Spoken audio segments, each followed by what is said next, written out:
A black notebook fell from the sky out of nowhere. Strangely, even though it was raining, not a single drop dared to touch it. Jack witnessed this bizarre event. Curious, he took the notebook home and eagerly opened to the first page. To his surprise, it clearly stated, "Whoever's name is written here will die." Jack laughed instantly. He thought it was just some prankster's sick joke. But then, glancing at the TV, he saw a report about a criminal. Still skeptical but willing to experiment, Jack wrote down the criminal's name. The next day, Jack read in the newspaper that the criminal had died. He rushed upstairs and opened the notebook. Staring at the fugitive's name he had written, Jack could hardly believe it.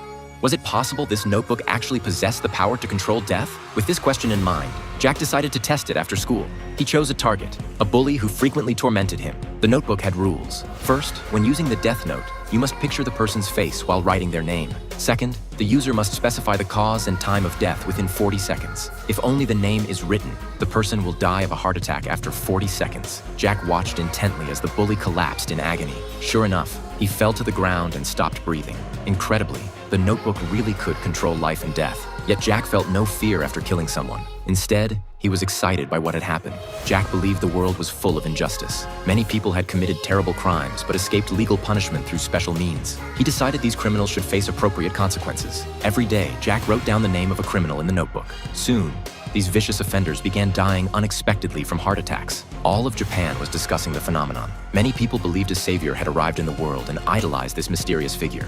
Others thought Jack was simply a cold-blooded, psychopathic killer, especially since the dead criminals were all powerful and influential people. The police department took the case very seriously, but they had no idea what the savior looked like or who they were. The police chief in charge of the case was Jack's father, who never suspected the killer he desperately wanted to catch was right under his nose. The police had no way to catch Jack. Fortunately, the super detective known as L became interested in the case. He made catching Jack his ultimate challenge for achieving fame. L boldly appeared on television, urging Jack to surrender. Before he could say another word, Jack wrote L's name in the death note. Soon after, L collapsed in the broadcast studio.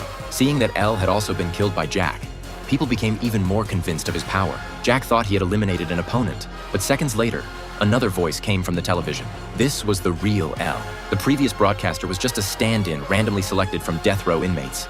Using a virtual avatar, L officially declared war on Jack. Jack finally realized he was facing a formidable opponent. His only advantage was the notebook in his hand. Due to copyright restrictions, that's all we can show you of this movie, which is called Death Note.